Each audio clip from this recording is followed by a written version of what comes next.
Washington News and Talk.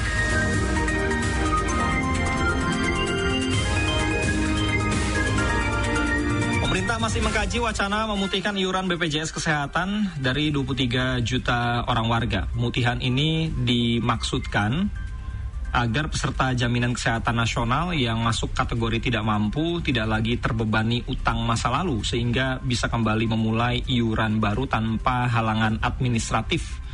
Wacana ini menuai pro kontra di masyarakat peserta JKN yang khawatir akan terkena imbasnya, yakni angka tunggakan iuran para peserta JKN yang belum dibayar yang mencapai triliunan rupiah akan kembali dibebankan kepada masyarakat yang dianggap mampu berupa kenaikan iuran. Untuk membahasnya kami sudah bersama dengan Direktur Utama BPJS Kesehatan Profesor Dr. Ali Gufron Mukti MSc PhD. Washington News and Talk. Prof. Gufron, ini awal mula usulan ada pemutihan iuran BPJS Kesehatan ini dari mana sebetulnya? Ya, dari berbagai pihak, tetapi untuk diingat nanti Presiden ataupun Bapak Menko PM akan menyampaikan sendiri mengenai kebijakannya. Nah, BPJS sebagai institusi pelaksana tentu akan siap apa kebijakan yang akan diambil begitu.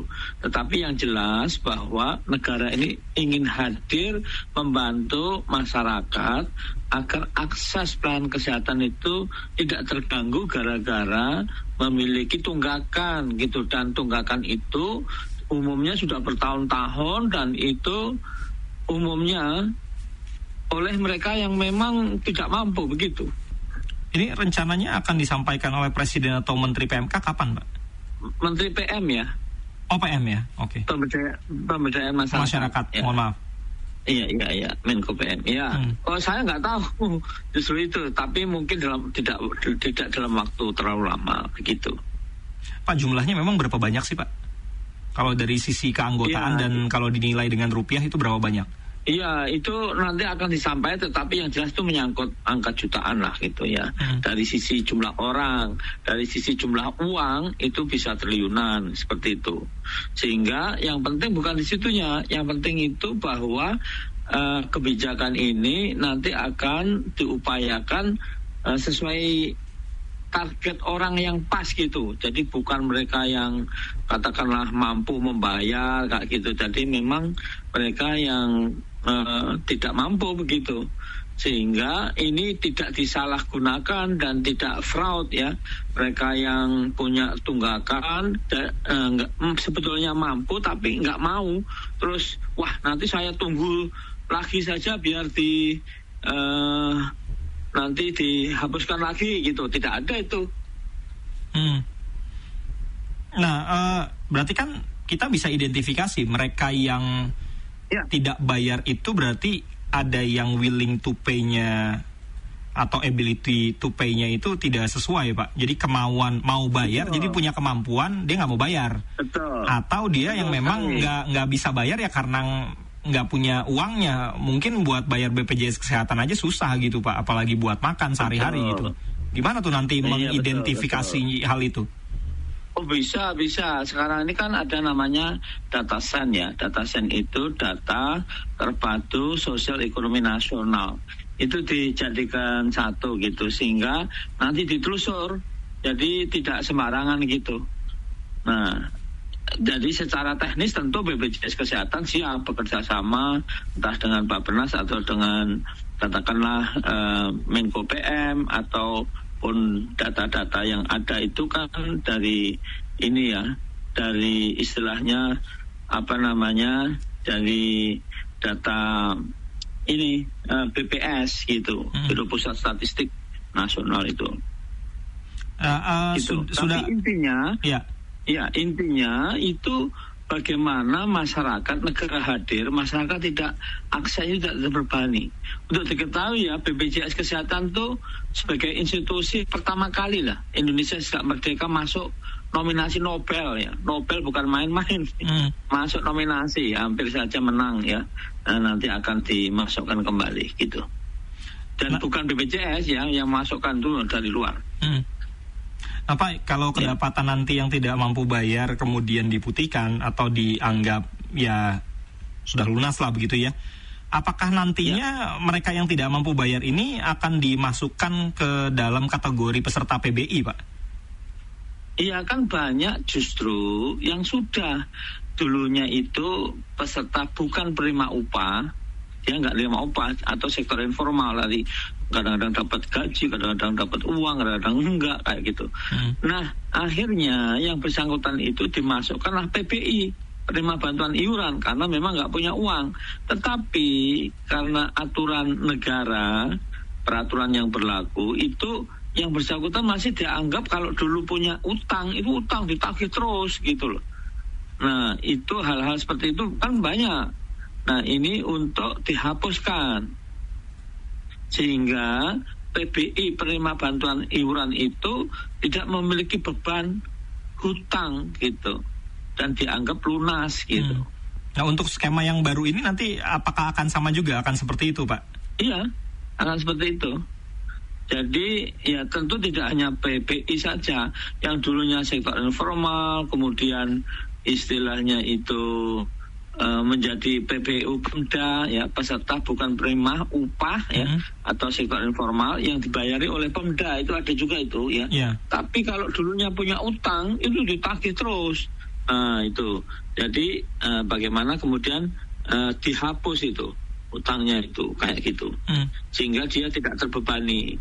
Demikian juga ya mereka yang kelas 3 ya, dia masuk desilnya itu desil 1 sampai 7 gitu, atau 1 sampai 6, pokoknya miskin lah gitu, dan masuk DTS ya, itu DTSN bukan DTS, kalau dulu DTKS ya, DTSN terpadu ya, sekarang DTSN itu masuk di situ. Oh, ini berarti memang yang bersangkutan itu nggak mampu gitu, jadi bisa dibedain, bukan orang yang tadi disampaikan oleh Mas Ferry Hamzah tadi, ability to pay-nya ada tetapi willingness, kemauannya itu nggak ada. Kalau untuk yang lain ya, untuk entah transport, rokok, untuk yang lain itu oke. Tapi kalau untuk BPJS nggak oke, nah itu beda perkara itu. Yang itu yang akan terus ditagih, Pak ya? Iya. Tapi nanti dibedain gitu. Jadi yang menyalahgunakan atau tadi yang sebetulnya able tapi not willing gitu. Iya. Pak, kami juga membahas topik ini beberapa hari belakangan. Ada yang diantara pendengar tuh menyampaikan, Pak, saya sudah di PHK, saya juga pensiunan, sebelumnya dibayarkan perusahaan.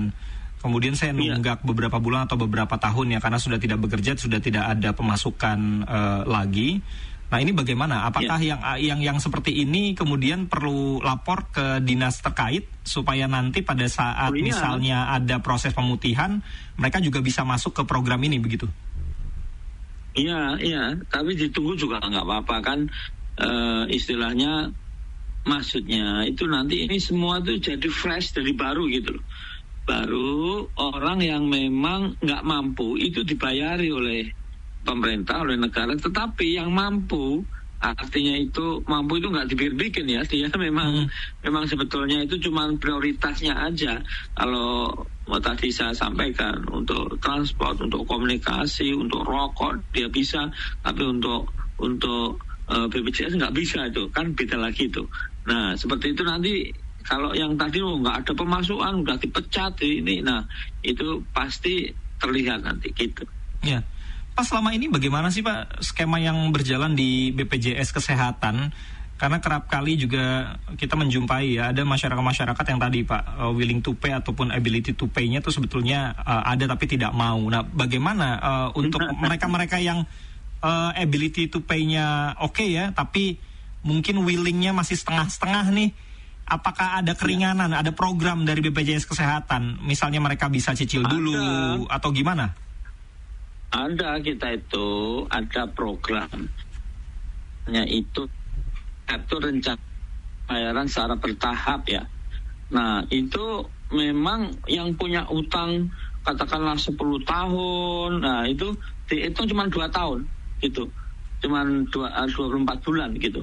Dan dia mampunya itu berapa dihitung secara otomatis ya oleh satu aplikasi yang kita sebut Rehab JKN.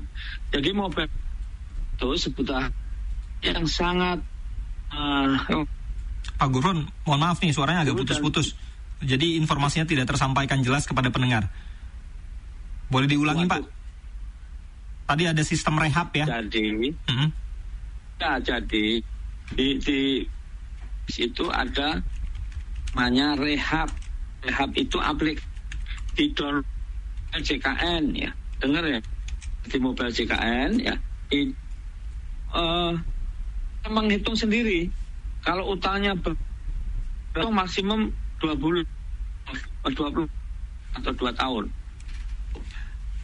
Pak Gufron, mohon maaf kami putus dulu sambungan teleponnya ya. Ini tentu informasi yang penting perlu disampaikan kepada masyarakat, tapi kalau suaranya Pak Gufron putus-putus karena sambungan telepon atau sinyalnya kurang bagus, jadi poinnya nggak didapat ya. Kami coba hubungi kembali Direktur Utama BPJS Kesehatan, Profesor Dr. Ali Gufron Mukti, MSc PhD.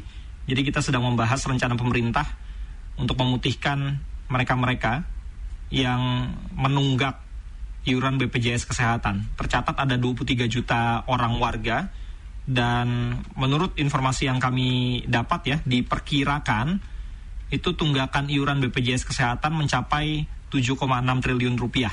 Tapi tadi disebutkan oleh Prof. Gufron bahwa nantinya yang akan menyampaikan secara langsung rencana penghapusan ataupun pemutihan tunggakan iuran BPJS Kesehatan ini akan disampaikan oleh Presiden Prabowo Subianto atau Menteri Pemberdayaan Masyarakat atau PM ya.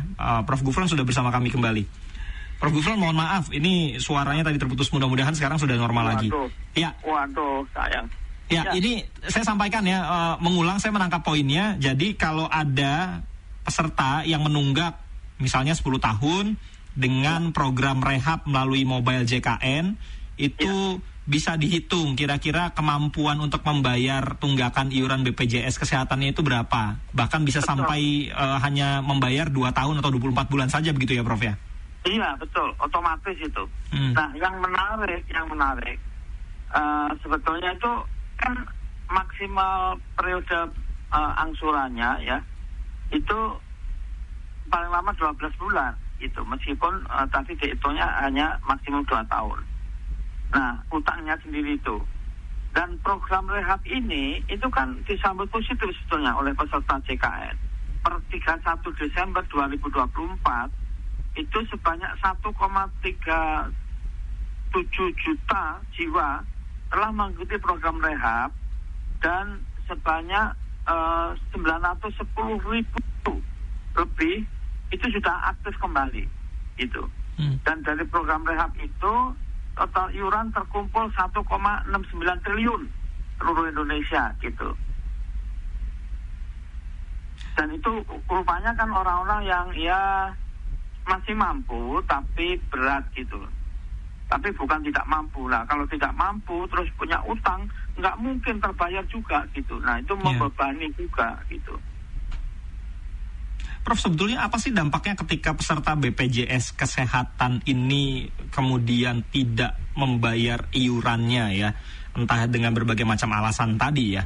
Kalau yang nggak bisa bayar karena ya memang betul-betul tidak mampu, itu kan disayangkan ya. Tapi nanti mudah-mudahan dengan program pemutihan ini mereka bisa aktif lagi. Tapi apa dampaknya ketika peserta BPJS Kesehatan kemudian apa saja yang kemudian tidak bisa diakses oleh peserta JKN? Ya kalau dia tidak aktif ya nggak bisa akses sebetulnya ya. Meskipun kalau tidak aktif itu bukan tidak bisa diaktifkan ya.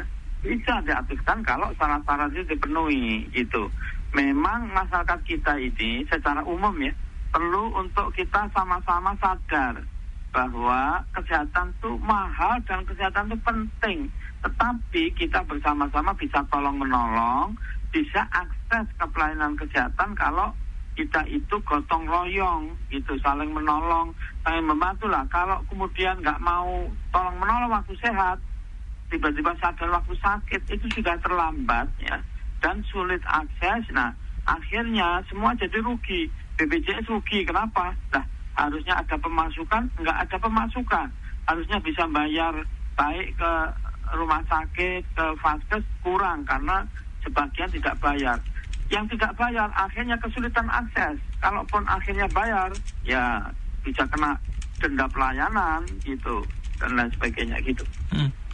Nah, ketika ikut program rehab tadi, apakah dendanya kemudian tidak dikenakan, Prof? Tidak. Jadi mereka bayar yang tunggakannya aja tanpa dikenakan denda gitu ya? Iya, asal nanti lunas ya. Aktifnya itu kalau udah lunas. Kalau belum lunas ya belum aktif. Tapi tadi sudah saya sampaikan sudah 1,6 triliun ya, yang kemudian melalui program rehab itu mencicil gitu, ya, pembayar secara bertahap ya, rencana pembayaran secara bertahap. Dan itu bisa di-download di mobile JKN, di mana mobile JKN itu sangat aplikasi yang sangat lengkap dan kita sebutnya super app ya. Super app itu super aplikasi. Di situ pamannya Mas Berry itu kepingin exercise atau melangkah tiap hari itu, terus di situ diukur ya, kira-kira energi yang keluar berapa kalori itu dihitung. Termasuk di dalamnya itu ya, ini sekarang sedang dibintangi oleh orang yang suka bintangin gitu. Itu sebetulnya kita sudah ada human AI. Jadi orang itu tanya apa saja tentang BPJS akan dijawab. Gitu. Ini sudah berlaku untuk duta atau pegawai BPJS. Untuk masyarakat umum belum karena masih dibintangi itu. Jadi masih dikembangkan ya, untuk nanti kemudian manfaatnya bisa dirasakan peserta yang lain. Iya. Januari nanti insya Allah udah bisa. Prof, ini ada usulan ya dari Pak Joyo. Mohon untuk sistem rujukannya diperbaiki dari 3 bulan menjadi 6 bulan. Rujukan berakhir tanggal 26 Oktober 2025. Tapi jadwal dokter yang mau dituju awal November. Jadi harus bolak-balik ya ke vaskes. Ini juga kemarin ada pendengar juga yang mengeluhkan hal ini. Ada bagaimana Prof? Ada rencana misalnya usulan ini kemudian bisa diakomodir ya, dari 3 bulan rujukannya jadi 6 bulan. Gimana Prof? Untuk diketahui saja begini. Kenapa ada rujukan? Jadi intinya itu orang Indonesia itu kesalahannya nih, ya kita semua lah, tidak percaya pada dokter di layanan primer gitu. Nah sekarang pertanyaannya, kenapa mesti harus dirujuk? Kalau nggak usah dirujuk aja kan udah beres gitu. Iya. Nah tapi justru kalau di Amerika itu setahun 980 billion US loh ya. 980 billion US. Di Indonesia pinggirnya saja, bukan 900-nya, 80 billion saja, nggak nyampe setahun. Artinya apa? Uang kita memang sedikit, tapi kok bisa cukup? Nah, karena ada kendali biaya, kendali mutu. Kendali biaya antara lain gimana? Dan kendali mutunya itu pakai dokter di layanan primer itu, FKTP. Jadi tidak langsung ke rumah sakit, tapi orang Indonesia sukanya langsung ke spesialis, sukanya langsung ke rumah sakit. Nah itu dulunya setiap saat ke rumah sakit pasti harus ke layanan primer dulu. Akhirnya untuk kasus-kasus yang tertentu ya, terutama yang kronis itu 3 bulan gitu. Jadi tidak setiap saat tapi 3 bulan. Sekarang ada usulan loh, jangan 3 bulan, 6 bulan ya. Setahun nggak gitu ya. Nah nanti persoalannya kalau dia benar apa nggak benar gitu. Siapa yang tahu gitu. Terus kendali biayanya bagaimana gitu. Iya, menjadi pertanyaan kan. Ya memang kami ingin tidak mempersulit, tidak memperpanjang, tapi masyarakat kita ini ada salah arah ya. Yaitu apa? Tidak percaya pada dokter yang primer, apalagi orang yang mohon maaf menengah atas ya, penghasilannya itu agak tinggi dikit gitu, udah nggak percaya sama dokter di klinik, nggak percaya. Dokter ini maunya semuanya itu ke rumah sakit. Iya, itu nggak ada loh di Inggris sana, nggak ada kan? Iya. Karena itulah tadi dibuat pengendaliannya tadi ada layanan dan juga dari sisi biaya.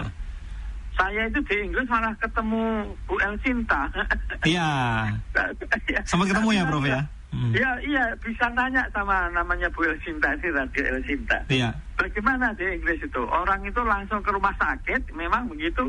Enggak, mesti ke layanan primer dulu, nggak boleh gitu. Memang berbeda sama di Amerika. Nah, Amerika mahal sekali, 980 billion. Kalau di Inggris itu sekitar 240 billion. Okay. Di Indonesia, jangankan 980 aja enggak, 80-nya aja enggak nyampe itu. Ya, oke Prof, kita ke satu penelpon dulu ya. Ada Pak Dadi di Tangerang. Yep. Dan ada WA juga yang masuk, nanti saya bacain juga. Yep. Halo Pak Dadi. Selamat pagi, Bung. Pagi Pak Dadi, silakan. Gufron, selamat pagi. Ya. Selamat pagi. Informasi soal BPJS itu nggak beres-beres ya, ada aja itu. Saya mau nanya ini, kalau bagi peserta PBI yang dibayarin pemerintah nggak ada masalah kan ya, lancar pembayarannya ya Pak. Nah, ini bagi tadi disebutkan jutaan ya, ini mereka yang non formal kan, tidak punya pekerjaan, otomatis bayarnya kan Senin Kemis kan begitu. Kalau yang kerja ya bisa bayar, kalau enggak kan nggak bayar kan begitu. Jutaan itu Prof. Jadi nasibnya mereka ini yang jutaan itu, sebutkan berapa juta, ini sekarang tidak bisa berubah dong, ya kan? Nunggak kan dia bulan-bulan. Nah ini nasibnya bagaimana ini Prof kalau seperti itu? Ya kan, peralihan pancaroba ini kan banyak orang sakit flu apa macam-macam. Nah ini nasibnya bagaimana kalau begitu? Apa tidak disisir aja semua yang kira-kira memang tidak bisa berkemampuan, yang kerjanya informal, ya udah masukin aja PBI lah, gitulah gitu. Jadi ketahuan gitu gondongannya gitu. Bagi mereka yang punya pekerjaan tetap, mau tidak mau kan masuk, udah ada rekodnya. Nah ini yang jadi terkendala kan begitu. Ini jutaan tadi saya dengar itu kan, ya nasibnya bagaimana ini kalau berobat kan nggak bisa otomatis. Nah ini mohon penjelasan Pak Prof Gufron, mudah-mudahan ini bisa selesai lah. Jadi mereka yang tidak punya pekerjaan tetap, waktu dia ada duit dia bayar, kalau nggak ada duit dia nggak bayar, ya jangan seperti itu gitulah. Mudah-mudahan saya sebagai masyarakat ya ikut prihatin lah. Kalau orang sakit kan semua orang tidak mau sakit gitu. Itu aja lah menurut saya. Terima kasih. Selamat pagi Prof. Selamat pagi, terima kasih Pak Dadi. Lalu ada Pak Gatot yang mengaku malas sebetulnya bayar BPJS ini Prof, kata Pak Gatot ya. Karena BPJS-nya nggak berlaku. Pak Gatot ini warga Kalimantan sepertinya ya. Nah, tempo hari kok nggak berlaku gimana maksudnya? Iya.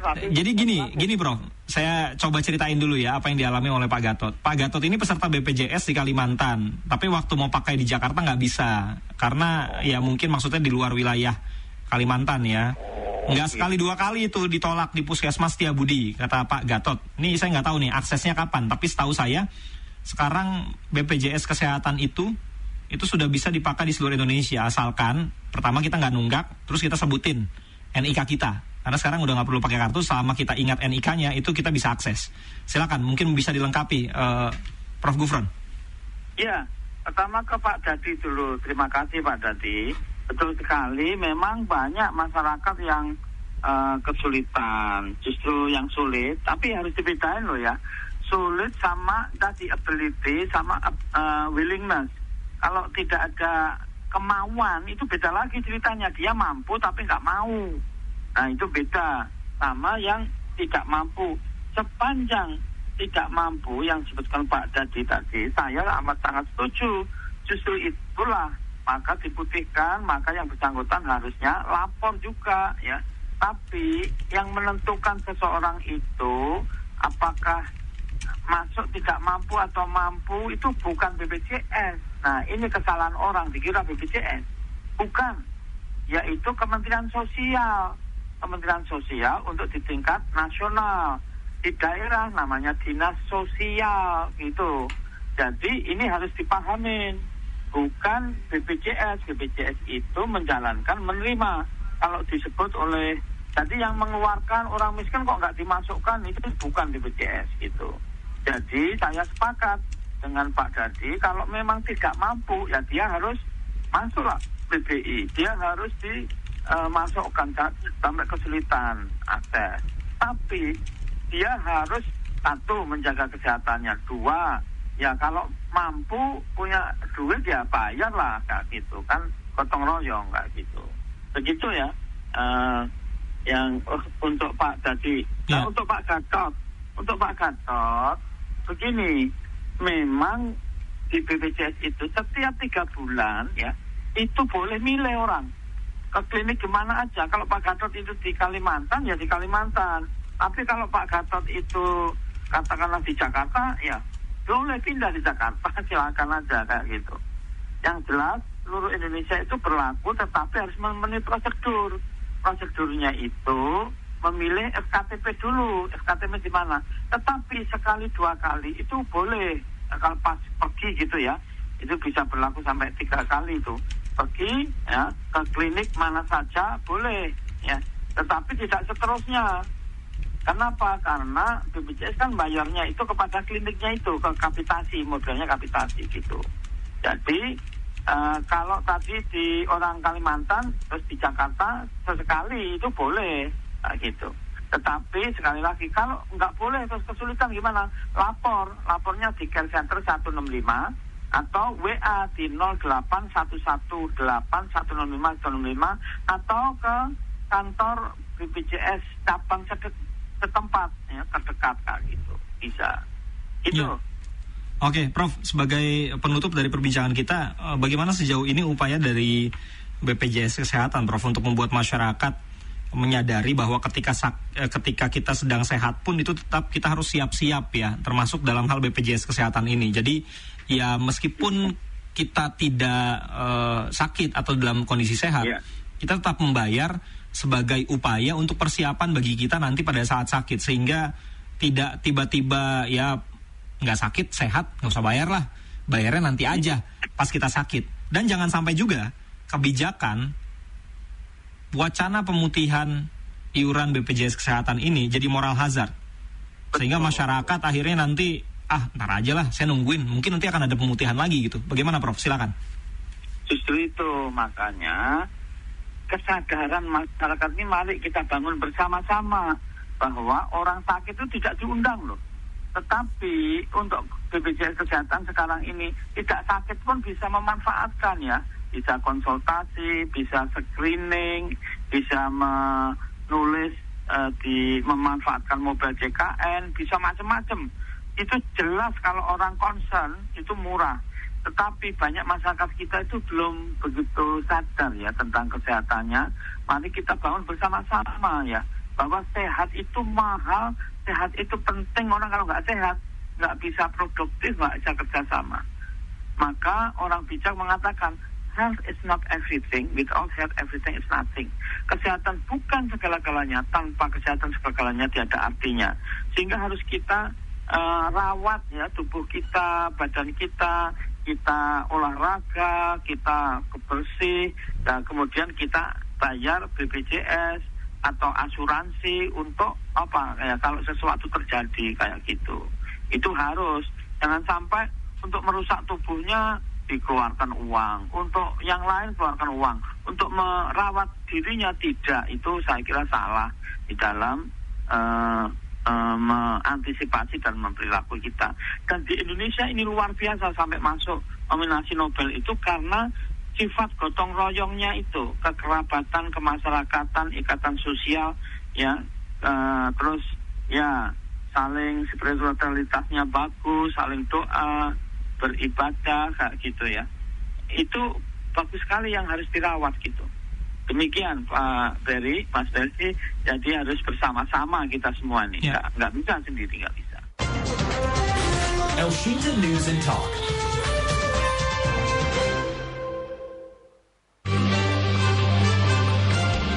Elshinta Update.